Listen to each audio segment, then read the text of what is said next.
Hi, my name is Sandra Young, and I'm from Bellflower, California. I was starting to gain some weight, and I gained a lot of weight as a result of a tragedy that occurred in my life. I was, let's see, I should say this was about 5 years ago. And I got a call from my mom, and she told me that my son had died. And when I got that call, my life changed. Everything stopped. I didn't want to, do anything. I didn't want to wake up. I didn't want to go anywhere. I didn't want to eat. I didn't want to do anything. So for a long time, I was grieving, and I just started to gain weight and pack on the pounds. And I come from a very small family, and I was a very small person all my life. I've been skinny, actually, all my life. And for me, weight was never an issue. But all of a sudden, it became, a huge issue. And I didn't know how to deal with it. I didn't know how to stop the cycle. I didn't know how to break the cycle. It just kept, I kept grieving and I kept gaining weight, and it just kept going and going and going until finally I was basically 20 pounds overweight.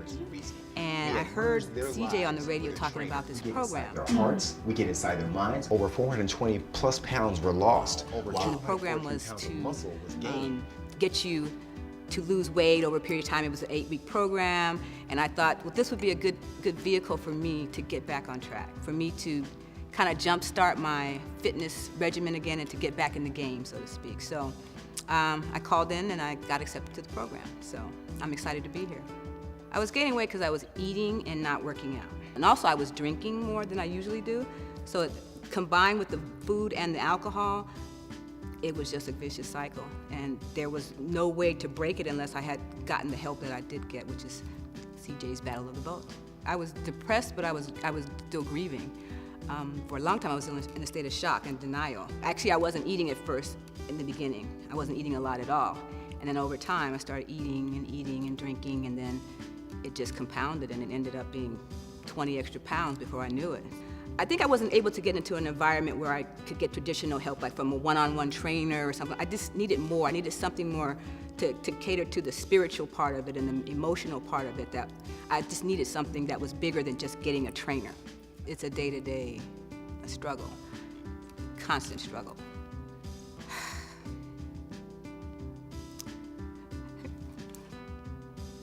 It gave me my life back. It really did. Because the trainers were, they were so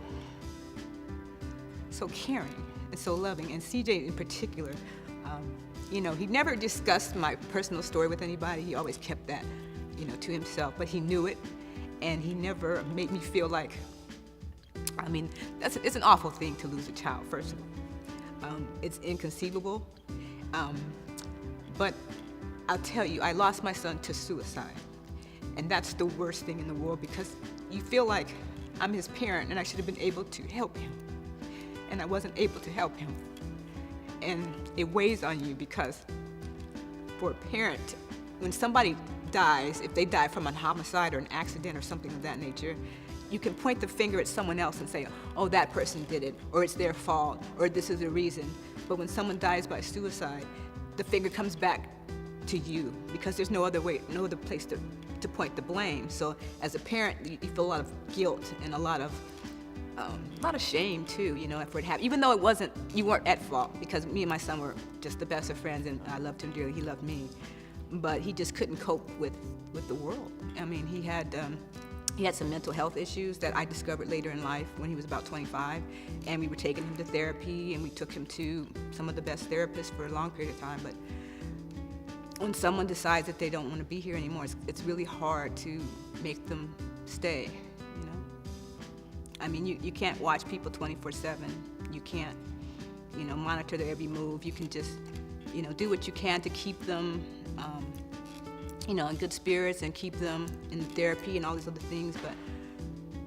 But once he had made that decision, he made it and he acted on it.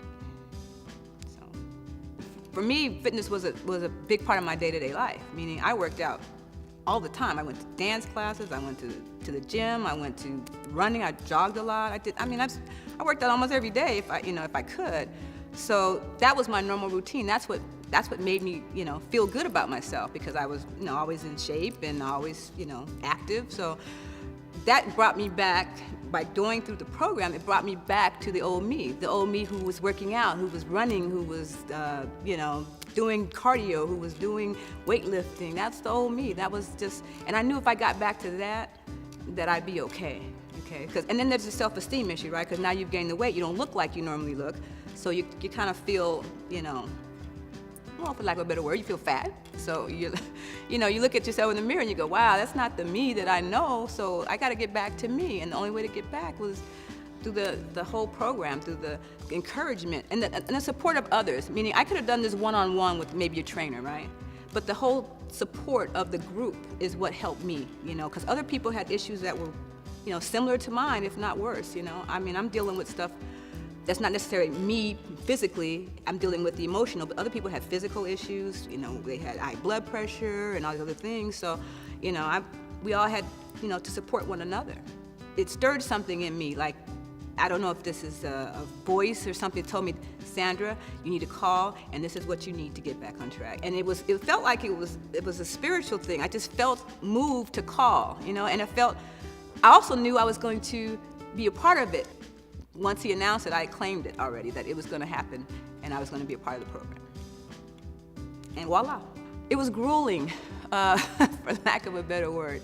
The thing was, all the events by themselves, I could do them, but not in succession. It's like, okay, I didn't get a chance to breathe before I'm on to the next one. So it was a real challenge for me, and that kind of showed me where I was physically, meaning I was out of shape.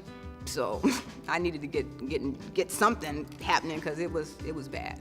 But it was fun too, because it was the first kind of taste of what we were going to get in the next 8 weeks. So it was cool. I got through it. That was the key. Get through it. Just get to the end without passing out or falling down or that kind of thing. So it was scary. The trail that we went on was this little tiny narrow trail. We went up in the mountains. I mean, this was so far in the mountains where our cell phones went out, everything. We couldn't communicate with the outside world. But once we got to the destination, the spring, where there's this spring water that Henry goes to get. I think he does this every weekend. And he took us to where the water comes out of the mountain. It's just this big cave in the mountain, and the water comes out. And you taste it. We took the water out of this particular spot, because he said you shouldn't take it too far close to the mountain and too far down. We tasted the water, and it was really thin. It had a different taste than normal water. I thought it was just gonna be water. I'm like, oh really? We're hiking up this hill to get some water? Please. But then when I got there, I'm like, okay, I see it now. I get it, because this water was it was kind of sweet too. It was really thin and light, and it was tasty. I mean, I wouldn't have believed it if I hadn't tasted it myself. Every time I exercise, I feel great. So today, I feel great about just life again. I'm serious, I really do. There was a time I was really concerned, because I really didn't want to wake up in this world without my son being in it. But now I do. And it's really thanks to CJ and all the trainers and just everybody involved. You just don't know what people are going through sometimes. And you can't look at me and know that, know what I'm dealing with. You can't look at me and know what my story is. But you may know that I'm struggling. And you may not know how to help me. But CJ and all the trainers knew how to help me. And they did. And I'm so glad they did. Because I'm here to stay now. I'm here. I'm good. BOBLA.